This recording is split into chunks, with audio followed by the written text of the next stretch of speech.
Are you sure? Here's the 30-second lesson on what legends know. Never ask a bride why she's getting married. Don't wear a skirt on a windy day. Deodorant is not a shower.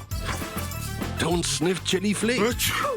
And don't forget, saving is not investing. Legends don't just save, they invest in mutual funds. Mutual fund investments are subject to market risks. Read all scheme-related documents carefully.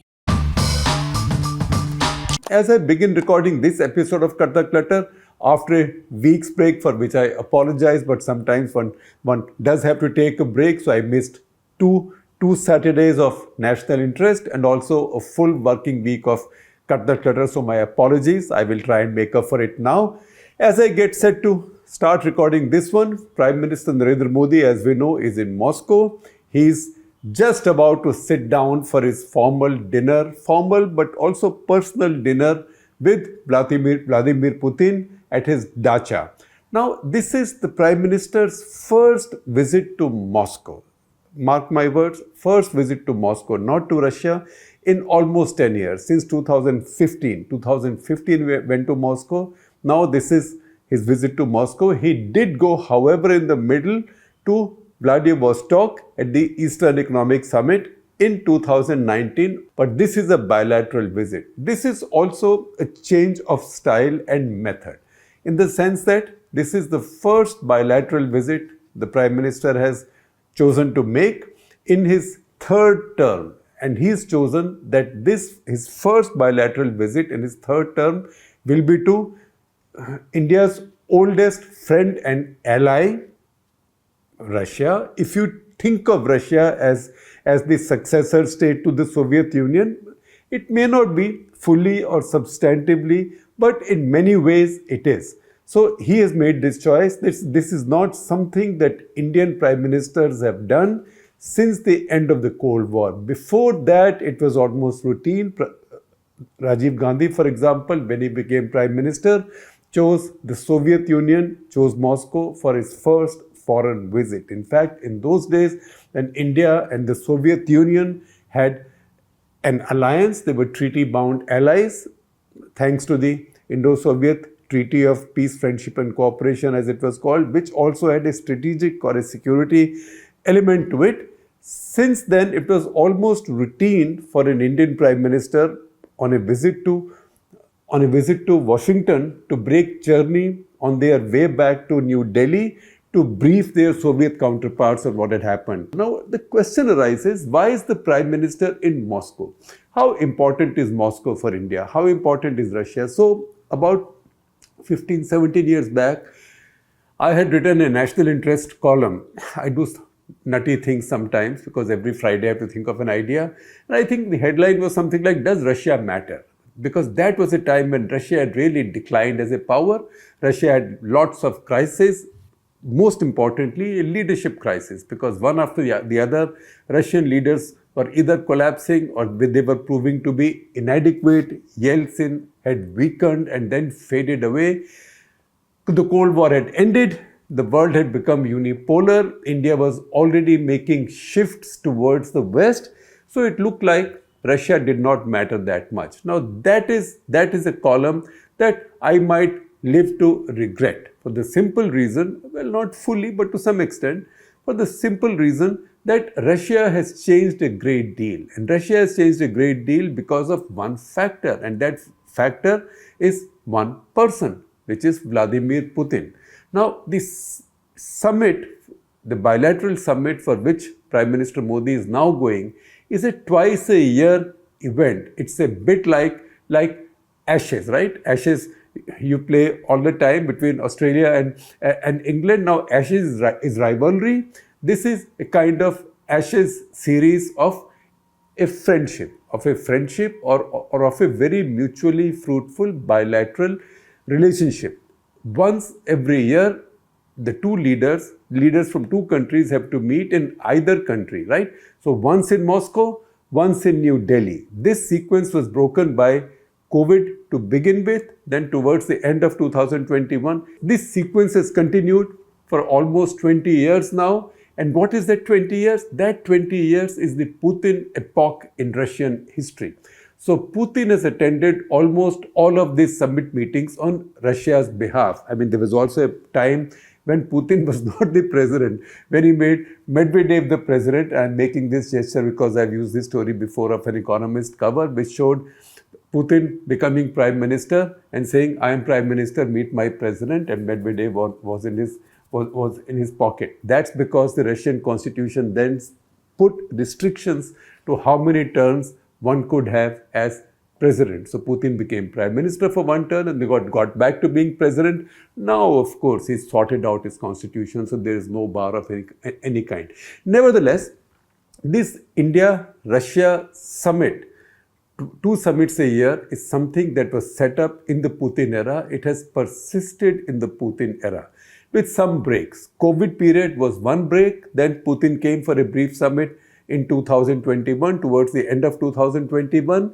Then shortly after that, we know that war started. He invaded Ukraine, and then all the attention has been on that war. And to that extent, the India-Russia contact at the topmost, highest level has not been that intense. Although Modi and Putin did meet earlier at SCO, and that is where Prime Minister Modi made that famous remark to his Russian counterpart, President Putin, that this is not an era of war, right?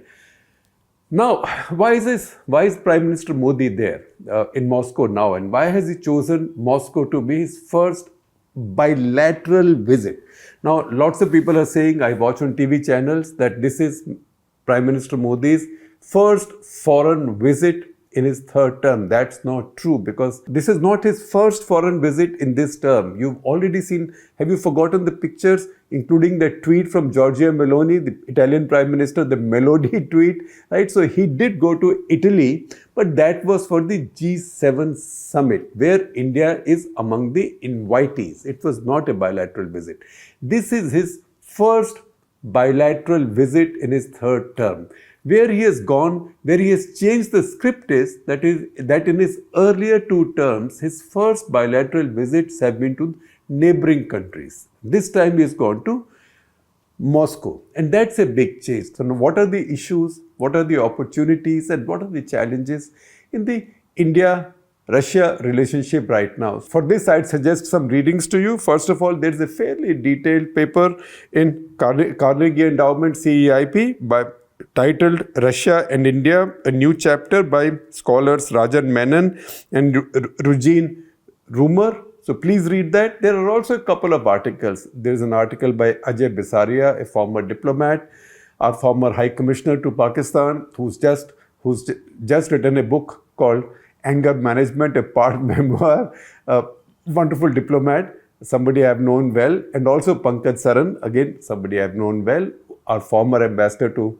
Pakistan. So Pankaj Saran has written this piece in the Hindustan Times. You can see a screenshot on your screens, and Ajay Bisaria in the Times of India. So both set the perspective very well. So read these pieces, read the Carnegie piece, and you get an idea. Also, I will share a link with you of an article, of a news story in the Wall Street Journal, and a piece also in The Economist on India's trade with Russia, especially India's oil imports, because all of those things are interlinked when it comes to issues, opportunities, and challenges between India and Russia.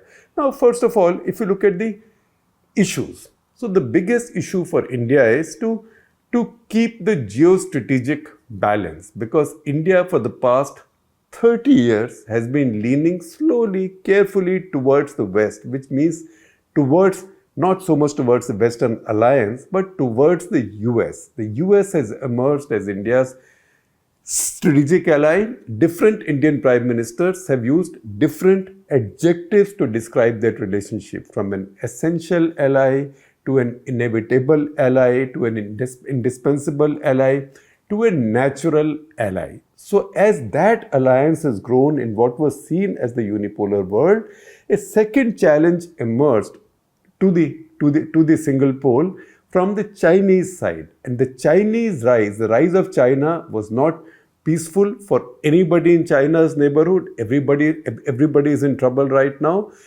It was particularly painful for India because that's the way Xi Jinping took China 2014 onwards. That was at the peak of the Putin era. He had been able to repair the Russian economy. Russian growth was back. He had got many things right in Russia. He was very popular, and in some ways, he had restored Russia's power in the world. It was in that situation that this relationship had to be balanced. India was balancing this relationship very carefully between Russia and America. So, as the alliance, the overtly stated alliance with the Americans grew stronger, India also had to, at the same time, maintain the relationship with Russia, because until about 2016, I would say even coming up to 2017, Russia was still the largest supplier of defense equipment, military hardware to India. That situation has changed since then, which I will tell you about. I will give you some data from SIPRI, that is the Stockholm International Peace Research Institute. Very authentic. I will give you the trends of arm transfers between Russia and India, Russia to India, and also for comparisons, Russia to some other countries, and you will see how the trend has changed. That said, the important thing is, as China rose to challenge America, China also needed allies. It was in that situation that the Chinese-Russian relationship became stronger, and it became stronger and stronger and stronger. So strong that over the past 2 months, Vladimir Putin has met Xi Jinping twice, and he's also said that the Russia-China relationship is in its best phase ever. Remember, until the 50s, they were communist allies. Then they broke apart. And in some ways, India's geostrategic positioning and also India's relationship with Russia inevitably has got hyphenated with China. You know, we all like to use that expression, hyphenation and dehyphenation. How has India's geostrategic positioning been hyphenated with China? Think about it. In 1962, India has a war with China. In that war, Soviet Union is equidistant. If anything, Soviet Union might have been a bit more inclined towards the Chinese, because that break between Russia, Soviet Union and China has not fully taken place. Although, mind you, by then already, India and Soviet Union have signed up agreements to start building the MiG-21s in India, but Soviet Union is also moving gingerly. Those are the beginning days of the process. That process picks up later in the 60s. Mid-60s, 65, 66, after the 65 war, Soviet Union tried to play the honest broker between India and Pakistan, hosted the Tashkent summit, where it seemed to be equally inclined to both sides or equidistant from both sides. It is after that, as the Soviet-Chinese relations really nosedived in the late 60s. They really did. That was a time when the Soviet Union needed strategic proximity with another major power in the region. Because remember, India and Soviet Union may not have shared a border, but they lived in the same geostrategic neighborhood. Now, for the Soviet Union, by late 60s, China was an open adversary, and China was going up and making peace with America. So this was classical enemies, your friend. For that peacemaking, or for that thaw between China and America, Pakistan was the broker. So Pakistan-China-America nexus had emerged. India needed to get closer to Soviet Union because of that, and because the Soviet Union now felt a little bit isolated. An American ally, Pakistan, now fully in cahoots with China, completing that triangle, and also threatening Afghanistan, which was historically either a Soviet buffer state or a British buffer state. In fact, at this point of time, because the British power had gone, it was a Soviet buffer state. In that situation, Soviet Union also needed a stronger alliance with India. That's the reason I said that India-Russia relationship has been hyphenated with China. Switch 5 decades to now. That situation in the late 60s led to the signing of the Indo-Soviet Treaty of Peace, Friendship and Cooperation. Now flip 5 decades. 5 decades later, it is Russia and China who are becoming closer. So they are getting hyphenated. Earlier the hyphen was China-Pakistan, Pakistan-America, America-China. Now it is Russia-China. Russia and China are coming closer. In fact, many, particularly in the Western think tanks, media, would now see Russia more or less as a vassal state of the Chinese. Now, Russia is not a vassal state of the Chinese, but the Russian dependence on China is now growing. If Russia's trade with India is now at an all-time high of $66 billion, we'll talk about that, $66 billion. With China, it's $240 billion. And the Chinese have a lot more to sell to the Russians than we do. So in fact, the Chinese have a lot more to sell to Russians that Russians really need and that they are being deprived of because of sanctions. Those are areas where Chinese become a kind of indispensable ally for the Russians. So given this hyphenation now, it's even more important and urgent for India to go and find some balance for two reasons. One, because the military relationship that India has had with Russia, even if it decided to change it, even if it decided to move elsewhere, as India has been doing for the past decade plus in fact, it's been buying more arms from France, Israel, America, and really not placing any new orders with the Russians, except for some replacements and that S-400 Triumph surface-to-air missile system. India has not been buying more new tanks, more new fighter aircraft, except for some attrition replacement for MiG-29s and Sukhoi 30s, no more. But at the same time, even to disengage from that old relationship, that process has a long tail. That's why a continuity there is important, and also it is very important for India. It's imperative for India to make sure, if it can make sure, to use whatever leverage it has, in fact, to improve its leverage with Russia so that it does not fall fully in China's lap. I'm consciously using that expression, Russia falling in China's lap, because Russia today needs friends. It is isolated, it's been hit by sanctions, its economy is purely a commodity-driven economy, it's losing manpower, it has a declining population. In any case, in that situation, Russia needs friends.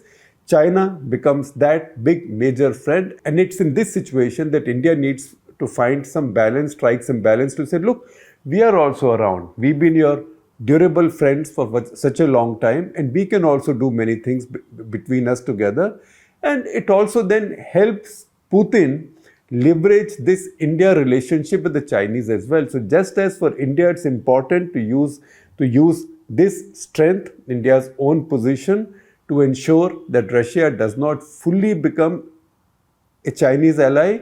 For Putin also, India becomes a good factor to balance his relationship with China, because no country wants to become another country's vassal, least of all a big, powerful country like Russia. So that is the state of play in which the Prime Minister goes to Moscow. Now, what are some of the issues? I told you about trade. $66 billion, in fact, $65.7 billion is the size of the bilateral trade right now between India and Russia. In 2014, when Narendra Modi took over, it was just $10 billion.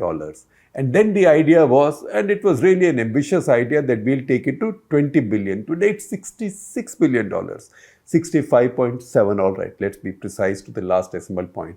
But there is a trick there. And the trick is that India exports almost nothing. India's share in this trade is almost nothing. It's just about 3.2 billion, which means India has built a trade deficit of $62 billion with the Russians. Now, you know as well as I do, where is this deficit coming from? All of this is slightly discounted crude that India is buying from Russia. Once again, the Chinese are buying a lot more crude. So you might think that we have leverage with Russia because we buy all this crude from them. The Chinese buy a lot more. We, in fact, have a problem there.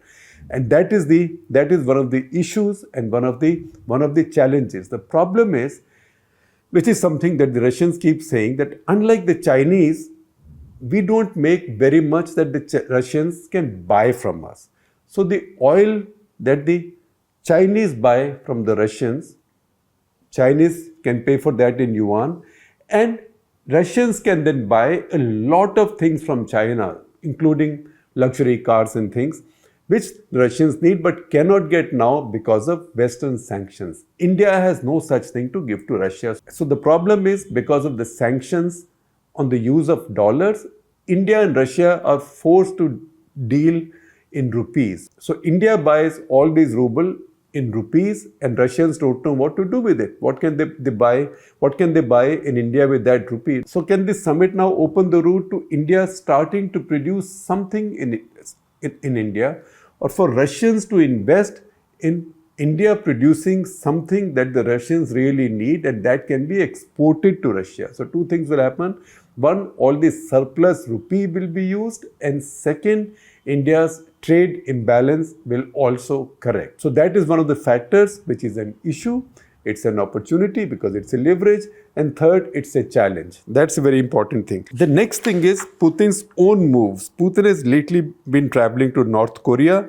He signed a security treaty with North Korea. Now we don't know whether that was to strengthen the larger China, Iran, Russia, North Korea alliance, or was that to rub his finger in Xi Jinping's eye a little bit by saying that, look, I also have my own alliances in your region. It could be something as simple as guaranteeing the steady supply of North Korean ammunition for his armed forces, particularly his artillery, because he's been firing those 155 shells at a rate which would have been unimaginable in modern warfare. But we know about the Russian and Soviet militaries. They rely a great deal on massed artillery, and that consumes enormous amounts of ammunition. And among the sources for this ammunition, particularly 155 artillery shells, North Korea is very important for Russia. So it could be that, but also Putin went to Vietnam. Again, see how nations act.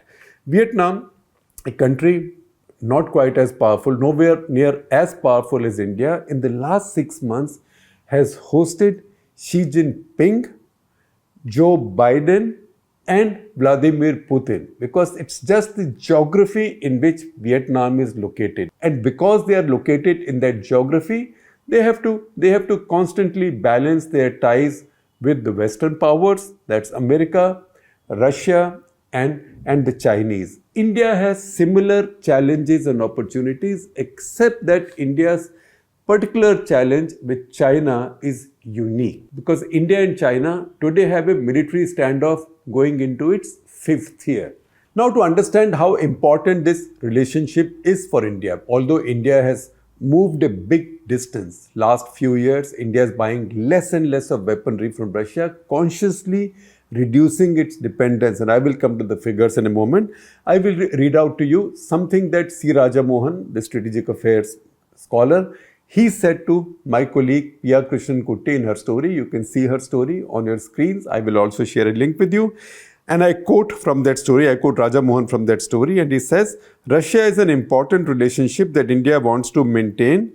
There is currently a fluid moment in international relations, and the prospect of Donald Trump's return to White House has triggered a crisis mode in many countries. Therefore, Prime Minister Modi's decision to visit Moscow and engage with a major power at a time of uncertainty makes sense. And then I will back it up from what the Kremlin spokesperson said on this visit. The spokesperson said, and I quote from the Kremlin spokesperson, they, that means the West, are jealous, which means they are watching closely because they attach great importance to the visit. And here they are not wrong, because there is indeed great significance to this visit. This is a world in flux right now, right? Lots of countries have had elections, big countries.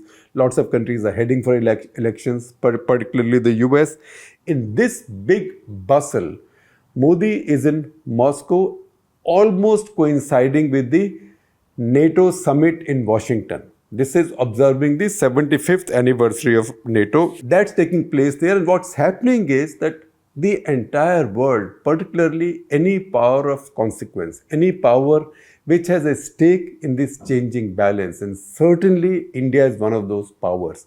Any of those powers now is hyperactive, figuring out where to move, who's moving where to hedge, and where to align. And this visit is very much a part of the process. Now, I will tell you a little bit about the trends in India-Russia arms trade. So according to CIPRI, the latest CIPRI report, Russia's overall arms exports have gone down, which is understandable because Russia has become very busy producing weaponry for their own use in Ukraine. So between the 5-year period of 2014 to 18 and 2019 to 2023, Russia's overall arms exports have fallen by 53%. 53% in 2019, 31 countries got Russian arms.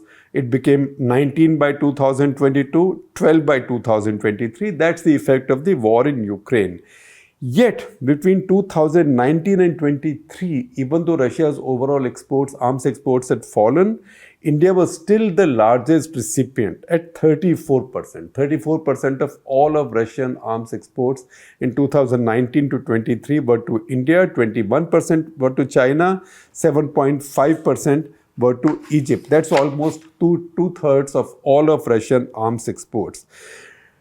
But see, what is the trend? Between 2014-18 and 2019-23, the total exports to India, arms exports to India from Russia have fallen by 34%. Don't let that figure confuse you because the number is the same. The first 34% is the percentage of the total Russian armament exports between 2019 and 23. The second 34% is, you might say, minus 34%. That is the percentage by which Russia's arms exports to India have fallen over the previous 5 years. Of course, the fall has been bigger for other major importers of Russian weapons.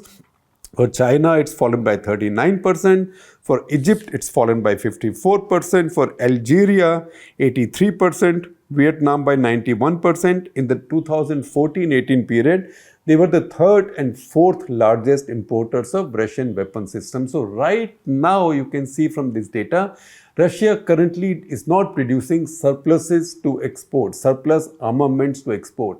Whatever they produce, they are consuming in their own war.